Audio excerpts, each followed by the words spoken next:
Алдыңғы видеода өзім күн сайын қолданып жүрген басты бетті таныстырған едім. Ол жерде маңызды 4 бет бар. Бүгін сол беттерді Notion'да қалай жасайтынын көрсететін боламын.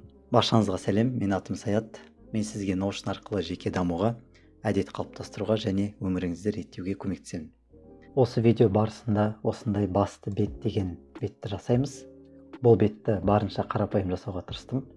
Өйткені өздеріңізге қолдануға ыңғайлы болу үшін салалар бар. Мысалға бір сала болатын болса, ол бойынша қандай жобалар бар, қандай тапсырмалар жасалып жатыр және қандай әдеттер жасалып жатқанын өзіңіз осылай аттарын өзгертіп өздеріңізге қолдансаңыздар болады. Бұл бетті қолдану үшін астындағы сілтеме бойынша көшіріп алып қолдана берсеңіздер болады. Ең бірінші әдеттегідей жаңа бет жасаймыз. /page атын басты бет деп қояйық.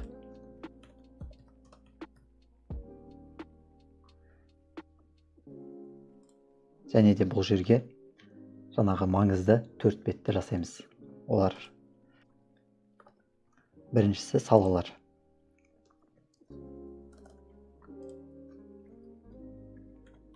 Және әр беттің ішінде inline table жасаймыз, яғни беттің ішінде тұратын кішкентай сондай кестелер. Және де осы видеоның соңына дейін солардың бір-біріне қалай байланыстыруға болатынын көрсететін боламыз. Бірінші осы 4 бетті жасап алайық. Салалар деп жазамыз. Inline table /inline table атын салалар деп қояйық. Мына жердегі property-ді алып тастасақ болады. Мына жердегі 3 бетті де алып тастайық. Жаңа бет жасаймыз. Сала 1.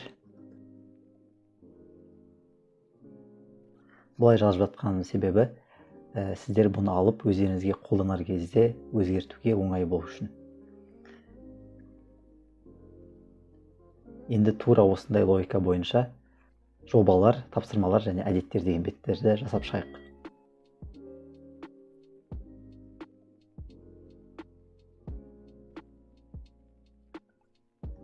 Міне бұл бізде жобалар деген бет. Ішінде жобалар деген inline table бар және 8 жоба бар. Тура осылай тапсырмалар деген бет жасаймыз. Мына жерде duplicate десеңіздер де болады, немесе жаңа бет ашсаңыздар да болады. Мен бұны duplicate деп жасайын. Бұл бет бізде тапсырмалар деп аталатын болады.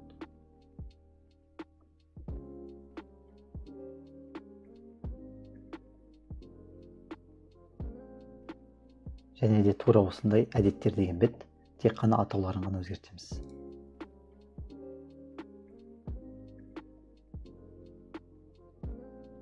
Міне әдеттер деген бет, әдеттер деген table және 8 әдет түрі.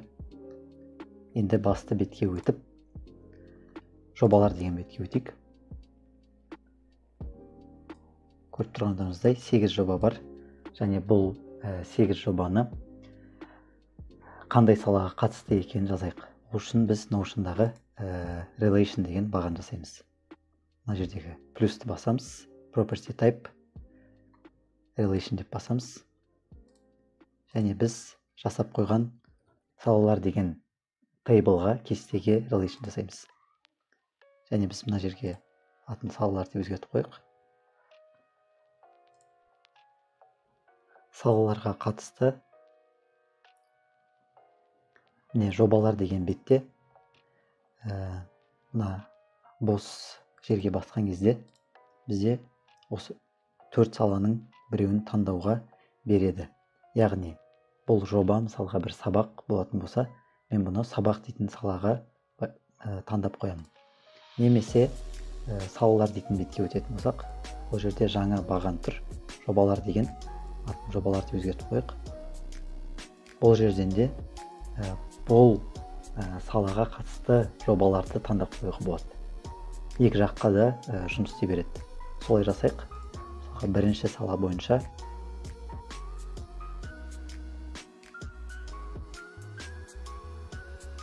жоба 1 және жоба 7 дейік.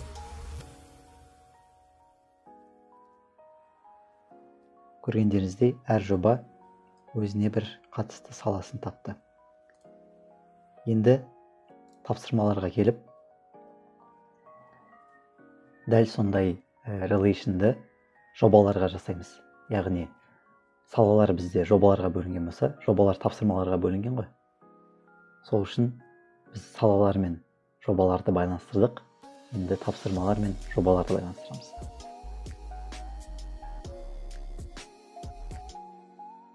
Және де қайтадан жобалар деген бетке барамыз. Бұл жерде тапсырмаларға relation жасалып қойды уже Notion-мен. Өйткені бұл екі жақтық нәрсе болған үшін біз мысалға жобалар деген кестеде тапсырмаларға relation жасасаңыз, демек тапсырмалар деген кестеде жобаларға relation жасалып тұрады. Жобаны аламыз, мысалға бір жобаны алайық және оған қатысты тапсырмаларды таңдайық. Әрқайсысына біз тапсырмадан, бізде әдеттер мен тапсырмалардың деңгейі бір болған үшін әдеттер мен жобаларға дәл сондай relation жасаймыз. Мына жерде енді керісінше әдеттер деген бетте бұл әдет қандай жобаға байланысты екенін таңдайық.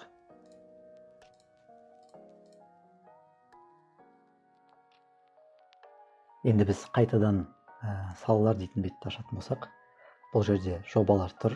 Мысалға, бірінші сала бойынша 2 жоба, және бұл жобаларға қатысты тапсырмалар мен әдеттерді бірден осы жерден көру үшін біз Notion-нан жаңа баған жасаймыз, және оны roll-up арқылы жасаймыз. Бірінші тапсырмалар дейік. Тапсырма roll-up дейміз.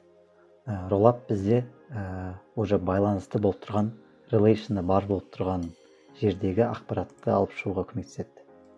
Relation, жобалар, property, тапсырмалар, show original. Әдеттерге тура солай жасаймыз. Әдет, roll-up, жобалар, бұл жерде әдеттер, show original. Енді қарап шайық. Бірінші сала бойынша осында 2 жоба бар, осында 2 тапсырма бар, және осында 2 әдет бар.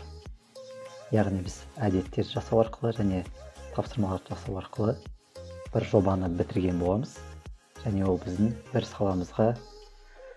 саламыздың жақсаруына әсер етеді. Енді тапсырмалар деген және әдет деген беттерде бұл қай салаға байланысты екенін көргіміз келсе, және қайтадан roll-up жасауға болады. Саласы roll-up, бізде жобалар, салалар дейміз, show original. Яғни біз тапсырма жасап жатқан кезде бұны қай салаға байланысты жасап жатқанды білеміз. 5-ші тапсырманы жасау арқылы 5-ші жобаны бітіреміз де, ол біздің 4-ші саламызға әсер етеді. Әдеттерде тура солай. Видео пайдалы болды деп ойлаймын. Егер сұрақтарыңыз болса, пікір қалдырыңыз, ұнаса лайк қойыңыз. Егер сізге жеке даму, әдет және тәртіп тақырыптары қызық болса, арнаға жазылып, қоңыраушаны басып, жаңа видеоларды жіберіп алмаңыз. Келесі видеоларда кездескенше.